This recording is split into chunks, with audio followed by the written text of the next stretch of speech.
Hey there, future scholars, academic adventurers, and anyone who's ever stared at a mountain of research and thought, how on earth am I going to explain all this? I'm Mesere Seman, and welcome. Today, we're diving deep into a topic that can feel like the final boss battle of your academic journey, the thesis defense. It's that pivotal moment where you stand before a committee of experts, your intellectual heroes, and maybe a few friendly dragons, to present and defend the work you've poured your heart, soul, and countless cups of coffee into. It sounds intimidating, I know, but trust me, it's also an incredible opportunity to showcase your brilliance. Preparing for a thesis defense is an important step in the completion of your academic program. To ensure a successful defense, here are some steps you can take to prepare yourself.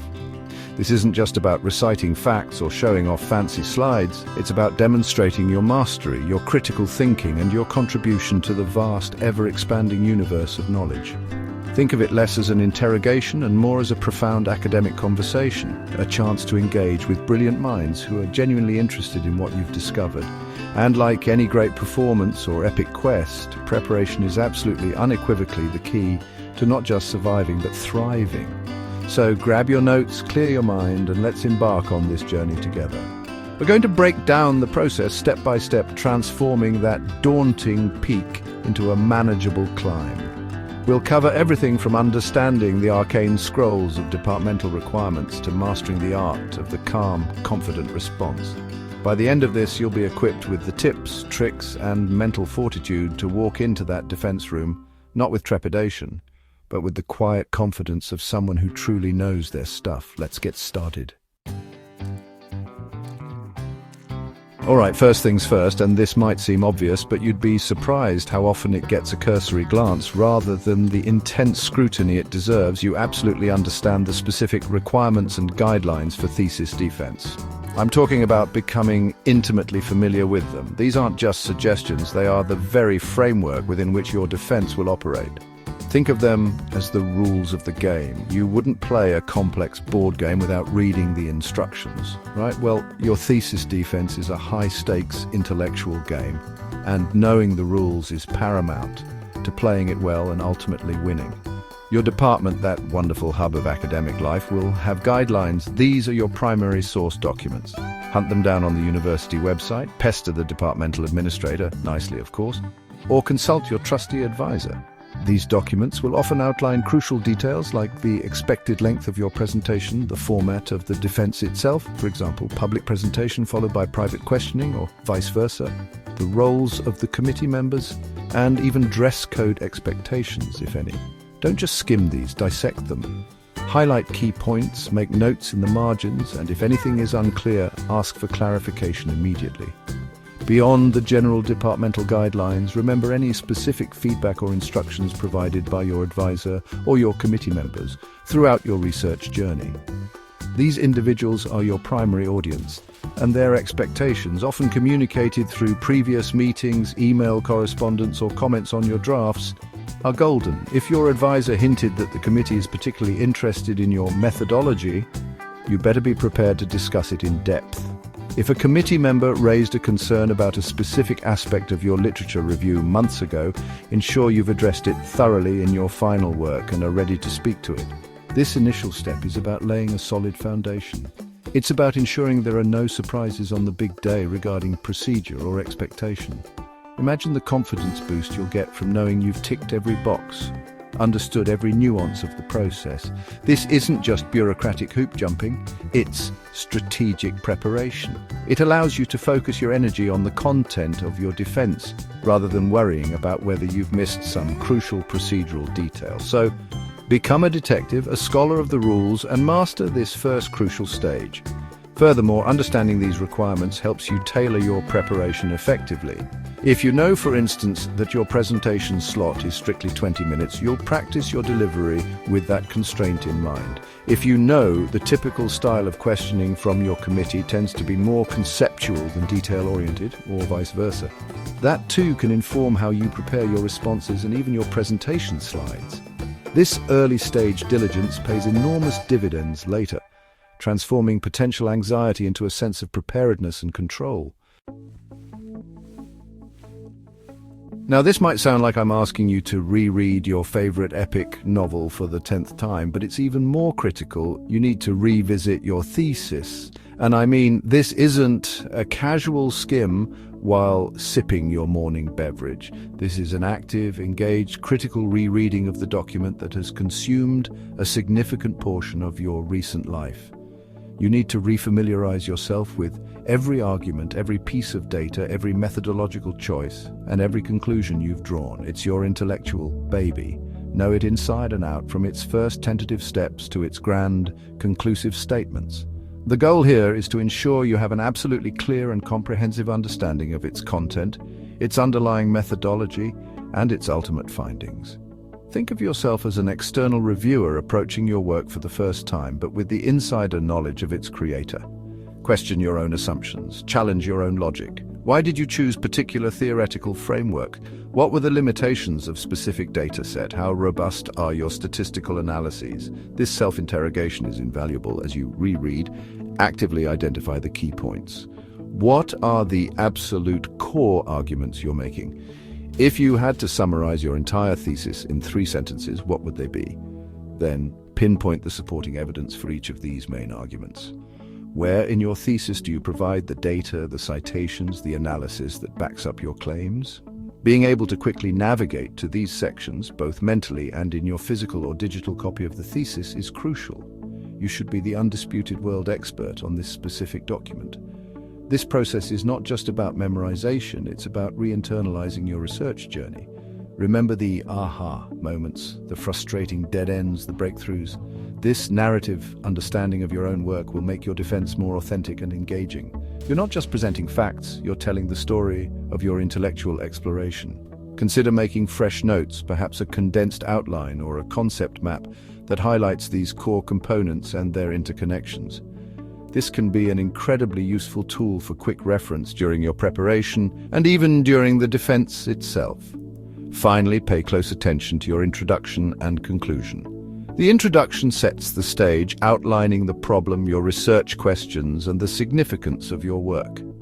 The conclusion summarizes your findings and discusses their implications and potential future research directions. These sections often provide a condensed version of your entire argument and are likely to be areas your committee will focus on. Knowing these sections like the back of your hand will allow you to frame your defense effectively and respond to broad questions with confidence and clarity. All right, you've mastered the rules of engagement and you've re-immersed yourself in the world of your thesis. Now comes the part where we try to predict the future, or at least the questions that will be thrown your way. This is where you put on your committee member hat and start thinking like they do. Prepare a list of potential questions that your committee members might ask during the defense. Don't be shy here. The more questions you anticipate, the better prepared you'll be. Think broadly, think deeply, think critically. These questions can and likely will cover a vast array of aspects of your research. Start with the basics, the background and motivation for your research. Why this topic? What gap in the existing literature does your work address? What is the real-world significance or theoretical importance of your study?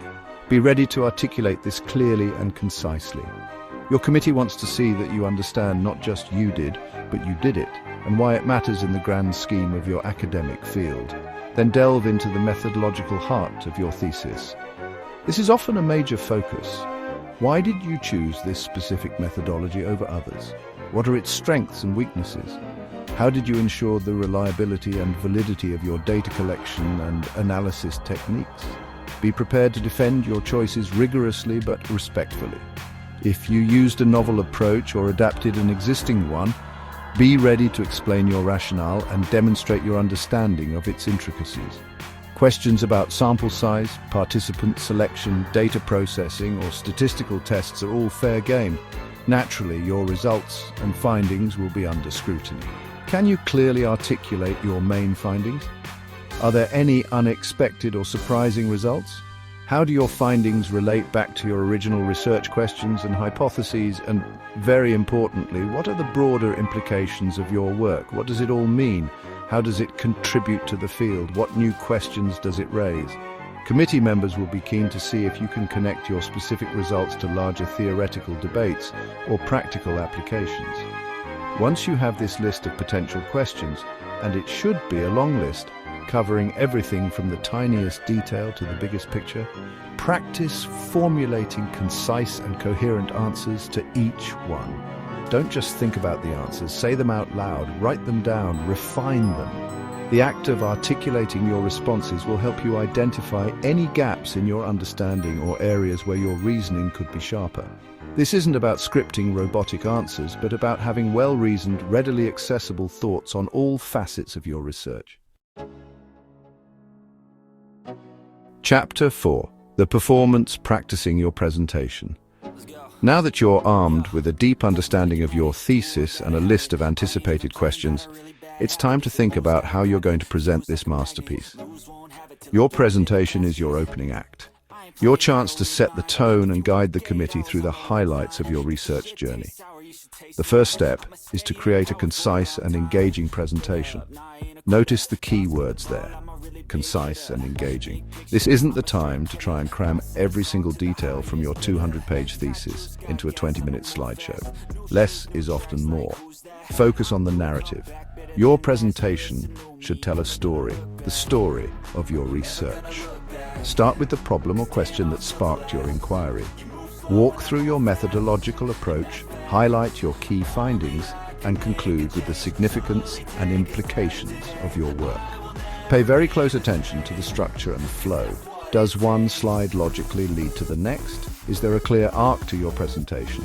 Each slide should have a distinct purpose and contribute to the overall message you want to convey.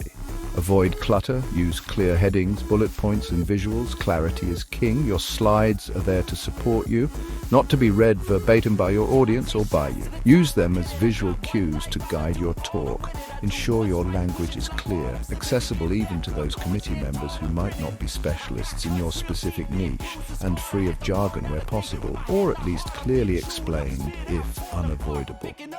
Think about your audience, highly intelligent academics who are busy and appreciate a well-structured, clearly articulated argument. Make it easy for them to follow your intellectual journey. Then comes the crucial part: practice, practice, practice.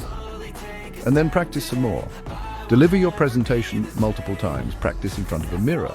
Practice in front of your long-suffering houseplant. Practice in front of supportive friends or family. The goal is to become so comfortable with the material that you can deliver it smoothly, confidently, and importantly, within the allotted time. Time yourself rigorously. There's nothing more awkward than rushing through your conclusions or being cut off because you ran out of time. As you practice, pay attention to your delivery. Are you speaking clearly and at an appropriate pace? Are you making eye contact, even if it's with your reflection? Are you conveying enthusiasm for your work? Your passion can be infectious. This repeated practice will not only help you nail the timing and smooth out any awkward transitions, but will also embed the core points of your research so deeply in your mind that you can discuss them fluently and without over-reliance on your notes or slides. Chapter 5. The Wisdom of the Crowd. Seeking Feedback. You've crafted your presentation, you've practiced it until you can recite it in your sleep. But before you declare yourself stage ready, there's a vital step: seeking feedback. This is where you leverage the collective wisdom of those around you. Share your presentation slides and your full thesis, or at least key sections if time is short for your reviewers, with trusted individuals. Your primary go-to, of course, should be your advisor. They have guided you this far, and their insights into what the committee will be looking for are invaluable. Don't limit yourself to just your advisor, though.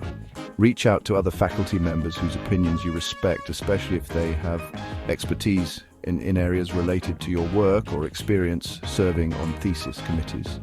Colleagues, fellow graduate students, particularly those who have recently gone through their own defenses, can also provide incredibly useful perspectives. They might catch something a professor overlooks or offer advice from the recent trenches of their own experience.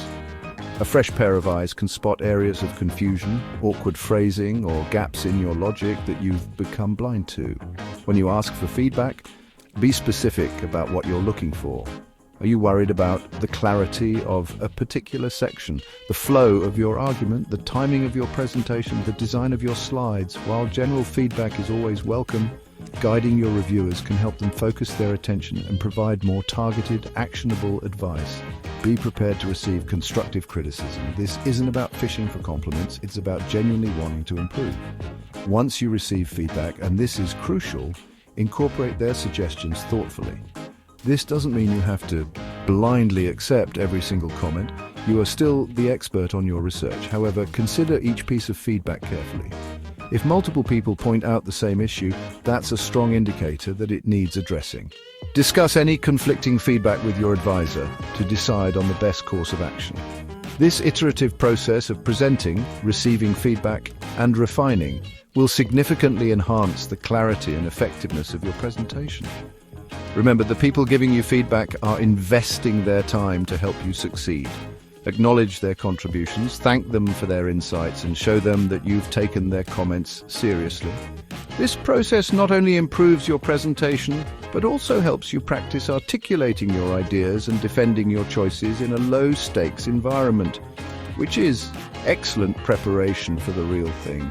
It's a mini defense before the actual defense, and a chance to test your arguments and refine your delivery.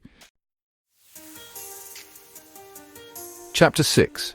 The Dress Rehearsal Conducting a Mock Defense. We're moving from individual practice and feedback to something that much more closely resembles the real deal, the mock defense. This is your opportunity to simulate the entire defense experience, from delivering your presentation to fielding challenging questions from a panel.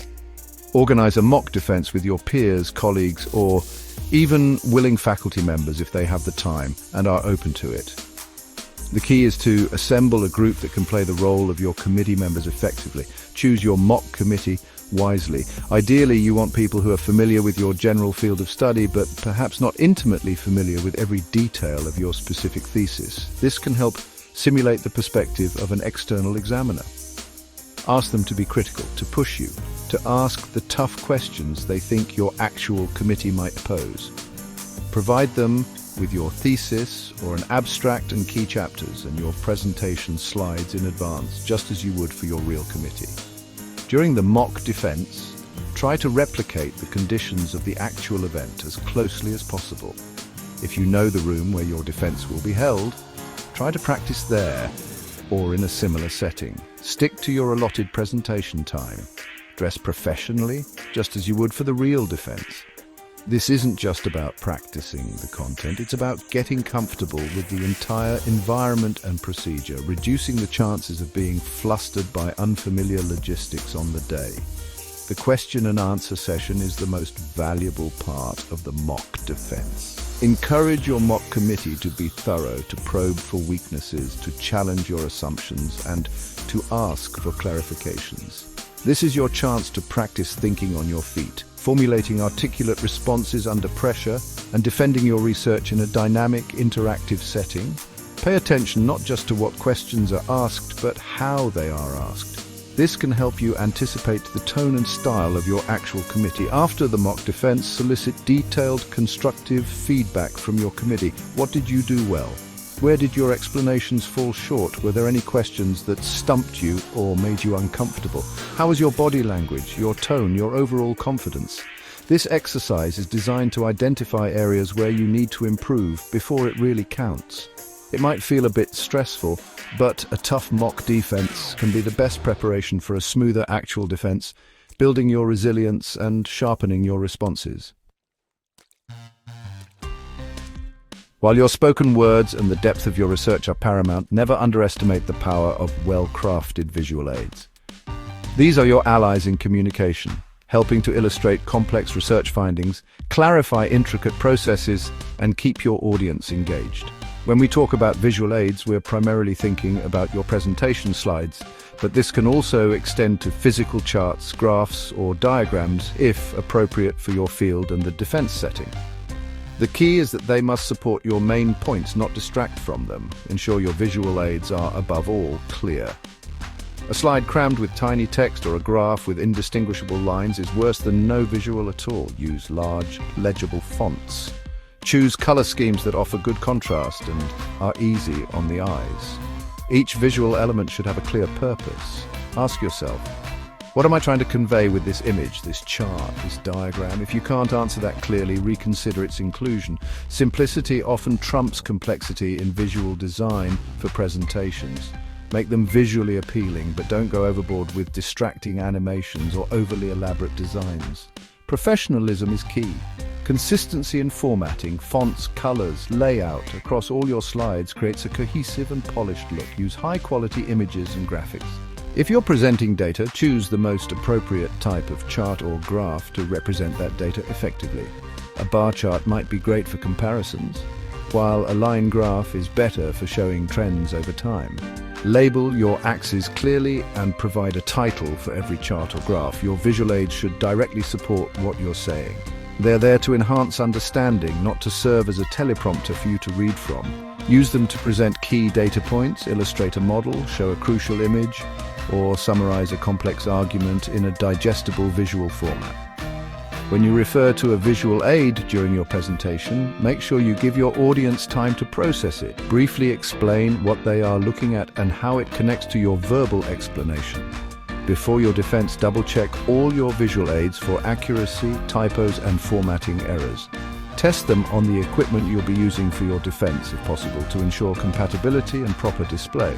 Having a backup of your presentation on a USB drive in the cloud is also a very good idea. Well-prepared visual aids demonstrate your attention to detail and your commitment to communicating your research effectively, adding another layer of professionalism and clarity to your defense. No research is perfect. Let me say that again. No research is perfect. Every study, no matter how rigorous or groundbreaking, has limitations and potential weaknesses. Acknowledging this fact is not a sign of failure, it's a sign of a mature, critical researcher. So, a crucial part of your preparation is to reflect honestly on any potential weaknesses or limitations inherent in your own research.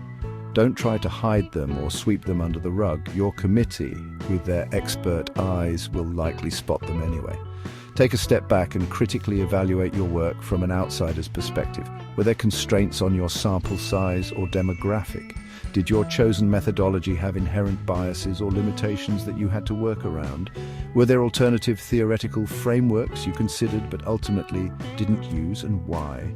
Could different analytical techniques have yielded different insights? These are the kinds of questions you should be asking yourself. Make a list of these potential soft spots. Once you've identified these areas, the next step is to develop strategies to address them. This doesn't necessarily mean you have to solve them retrospectively, though if minor fixes are possible before the final submission, consider them. More importantly for the defense, it means being prepared to discuss them intelligently and proactively. For each potential weakness, think about why it exists, constraints of time, resources, access to data, and what its implications are for your findings.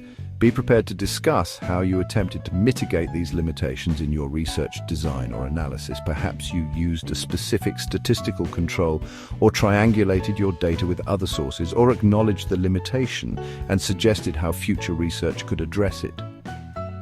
Having thoughtful responses ready demonstrates to the committee that you have a deep and nuanced understanding of your research, including its boundaries and the context in which it sits. It shows intellectual honesty. Furthermore, being proactive in acknowledging limitations can actually strengthen your position. If you bring up a limitation yourself and discuss how you've considered it, it preempts a potentially critical question from the committee and shows that you are a reflective and thorough scholar. Frame these limitations not as fatal flaws, but as areas for future inquiry or as unavoidable constraints within the scope of your project. This turns a potential negative into an opportunity to demonstrate your critical thinking skills and your awareness of the broader research landscape. Your thesis isn't written in a vacuum.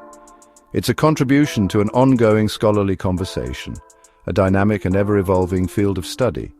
Between the time you finished your primary research and writing and the day of your defense, new studies may have been published, new theories proposed, or new debates emerged that are relevant to your topic.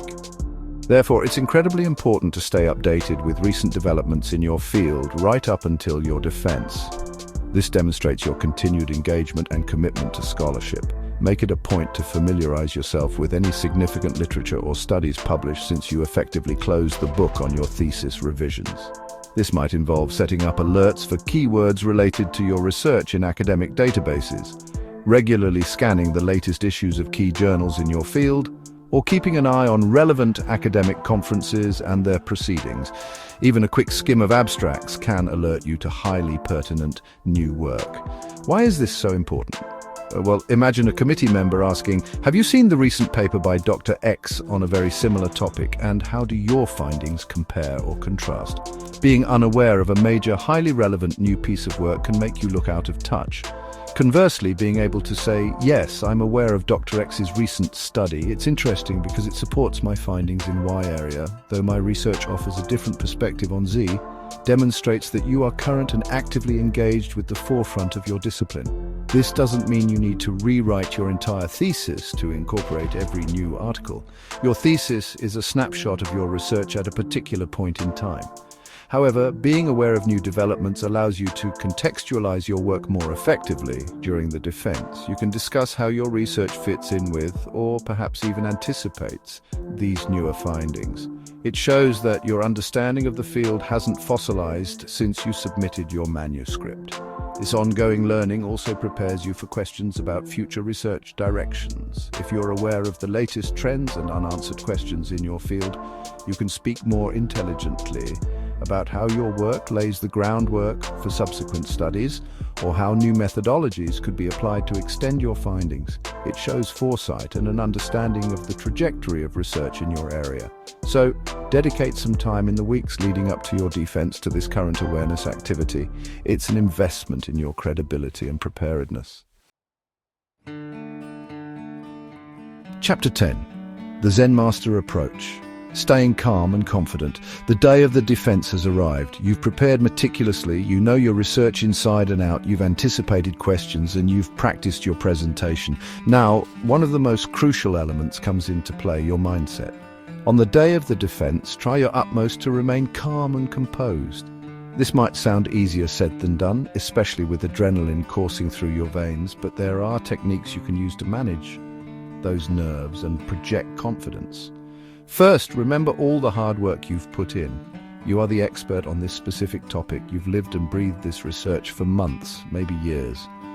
That knowledge is your foundation, your rock. Trust in your preparation. You wouldn't have reached this stage if your advisor and committee didn't believe you were ready. Take a few deep breaths before you enter the room, and continue to do so discreetly if you feel yourself getting flustered during the defense. Slow, deep breathing can genuinely help to calm your nervous system, maintain good posture, and make eye contact with your committee members as you speak.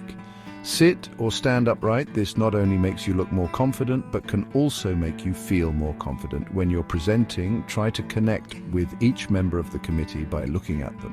When answering a question, address the person who asked it, but also briefly make eye contact with the other members. Speak clearly at a moderate pace, and try to avoid rushing, even if you're nervous. A sip of water can be a good way to pause and collect your thoughts if needed. Remember a key point: your committee members are there to evaluate your work and provide feedback. Their primary goal is not to intimidate you or to trip you up. They are academics who have been through this process themselves. They are generally looking to have a scholarly discussion and to see you demonstrate your mastery of your research. View them as critical friends or senior colleagues who are engaging with your ideas. This mental reframing can significantly reduce feelings of adversarial confrontation. Finally, project confidence, even if you have to fake it till you make it a little. Confidence comes from preparedness, but it's also a state of mind. Remind yourself of your successes so far. Visualize a successful defense. A calm, confident demeanor not only makes a better impression, but also allows your intellect and knowledge to shine through more effectively. You've got this. Believe in yourself and your work, and let that belief guide your performance. Chapter 11. The Art of Listening.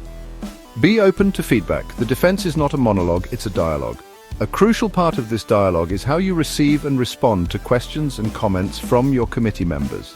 It is absolutely vital to listen attentively to everything they say. This means not just hearing the words, but truly understanding the intent and substance behind their questions or critiques. Don't be formulating your answer while they're still speaking. Give them your full attention. This shows respect and allows you to provide a more relevant and thoughtful response.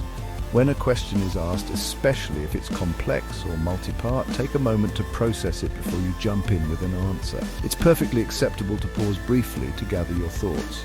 If a question is unclear, don't hesitate to politely ask for clarification. Saying something like, "Could you please rephrase that?" or "If I understand correctly, you're asking about X," is much better than answering the wrong question or misunderstanding the committee member's point. This ensures you're addressing their actual concern. Respond thoughtfully and respectfully, even if you encounter challenging or critical questions. This is where your professionalism and academic maturity truly shine. Avoid getting defensive or argumentative. Remember, critique of your work is not a personal attack. It's part of the scholarly process designed to strengthen research. Acknowledge the validity of their perspective, even if you ultimately offer a counter-argument or a different interpretation based on your research. Phrases like "that's an interesting point" or "I appreciate that perspective" can be good starting points. Use feedback, even critical feedback, as an opportunity. It's a chance to demonstrate the depth of your knowledge, your ability to think critically, and your willingness to learn and engage with different viewpoints. If a committee member points out a genuine limitation you hadn't fully considered, it's okay to acknowledge it and perhaps discuss how future research could address it. This shows intellectual honesty and an openness to growth, which are highly valued academic traits. Ultimately, the defense is a learning experience in itself. Your committee members are experts in their fields, and their questions and comments can offer new insights or perspectives on your work that you may not have considered. Embrace this opportunity for intellectual exchange. By listening carefully, responding thoughtfully, and maintaining a respectful and open demeanor, you can turn even the toughest questions into a chance to further showcase your scholarly abilities and your capacity for academic dialogue. Chapter 12. The Aftermath and Beyond. Follow up. Congratulations. You've made it through the presentation, you've fielded the questions, and the formal part of your thesis defense is likely over. But your journey isn't quite complete just yet. The follow-up phase is crucial for officially crossing that academic finish line. After the defense, take some time to decompress, but then, relatively soon, turn your attention to any suggestions or revisions recommended by your committee members. This is a standard part of the process for many, if not most, students. Typically, at the end of the defense or shortly thereafter, your committee will inform you of their decision and provide you with a list of required or suggested revisions. Listen carefully to this feedback and take meticulous notes. If anything is unclear, ask for clarification before you leave the room or in a follow-up email. Understanding exactly what changes are expected is paramount. These revisions can range from minor typographical corrections to more substantial modifications of arguments or analyses. Once you have this list, work diligently to address all the required revisions in a timely manner. Your advisor will usually be your primary point of contact for navigating these revisions, helping you interpret the committee's feedback and guiding your work. Approach this task with the same rigor and attention to detail that you applied to writing your thesis in the first place. Document the changes you make, perhaps in a separate response document explaining how you've addressed each of the committee's points. This makes it easier for them to see you've fulfilled the requirements. If revisions are required, remember that this is not a sign of failure, but rather a normal part of the scholarly refinement process. The committee is investing their time to help you produce the best possible version of your work. Embrace their feedback as a final opportunity to polish your thesis into a truly outstanding piece of scholarship. Meeting the deadline for these revisions is critical for your graduation, so manage your time effectively. Once your revisions are completed and approved by your committee, and sometimes the graduate school, you'll submit the final, corrected version of your thesis. Only then is the process truly complete. Take a moment to acknowledge your incredible achievement. You've navigated a challenging intellectual journey, produced a significant piece of original research, and successfully defended it. This is a monumental accomplishment worthy of celebration. And remember to thank your advisor and committee members for their guidance and support throughout this entire endeavor. Upbeat, reflective music starts softly. And there you have it. 12 steps to navigating the sometimes turbulent, often exhilarating waters of the Thesis Defense. It's a process, right? A journey with its own unique map, its own set of challenges, and ultimately, its own incredible rewards. Preparing for a thesis defense isn't just about memorizing your research. It's about internalizing it, understanding its place in the wider world of ideas, and being able to articulate its value with clarity and, yes, even a little bit of passion, because let's be honest, you wouldn't have gotten this far if you weren't at least a little bit passionate about what you've discovered. Remember that this defense, this whole thesis ordeal, is a testament to your curiosity, your perseverance, and your ability to contribute something new to the human conversation. That's no small thing. It's actually a pretty huge thing. The skills you've honed, critical thinking, rigorous research, clear communication, responding to critique, these are not just academic skills, they are life skills. They will serve you well whether you continue in academia, enter the professional world, or decide to, I don't know, become a professional hermit who only communicates through meticulously researched treatises. The point is, you've grown, so as you prepare, remember to be thorough, be thoughtful, and be kind to yourself. You are, after all, attempting something complex and important. Don't forget to thank the people who helped you get here, your advisors, your friends, your family, the barista who knew your coffee order by heart. My name is Mesere Saman. This has been our look at acing your thesis defense, and as they say in my hometown, don't forget to be awesome. Thanks for watching. Music swells and fades.